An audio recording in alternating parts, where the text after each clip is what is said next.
நேரம் இருக்கு. அதிமுக பாஜக கூட்டணியை தேசிய ஜனநாயக கூட்டணின்னு சொல்லிட்டு இருக்காங்க. அந்த கூட்டணி எப்படி எப்படி இருக்கும் 2026ல? எந்த கூட்டணி? அதிமுக பாஜகவோட தேசிய ஜனநாயக கூட்டணி 2026ல அவர்களுக்கான ரிசல்ட் எப்படி இருக்கும்? ரிசல்ட் இருக்குன்னு தேர்தல் முடிஞ்சதுக்கு அப்புறம் தான் சொல்ல முடியும். எங்களுடைய கருத்து இன்னைக்கு பொதுமக்களை நோக்கி ஐயா அவர்கள் சுற்றுப்பயணம் நடைபெறும் என்று சொல்லியிருக்கின்றார்கள். அதன்படி அவருடைய அரசியலுடைய விளைவு இருக்கும்.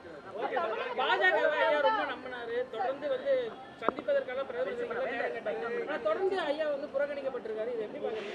ஏன்னா பாஜக இந்த அளவு ஒரு எடப்பாடி அவரோட ரோல் இருக்குன்னு நினைக்கிறீங்க? இந்த கருத்தை நான் சொன்னால் நல்லா இருக்காது. அதை நீங்கள் பாஜக அவர்களிடம் கேளுங்க.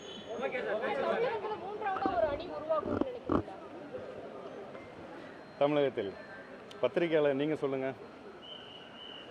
பல தேர்தல்கள் சந்திச்சிருக்காரு. அவருக்கும் அரசியல் அனுபவங்கள் இருக்குது.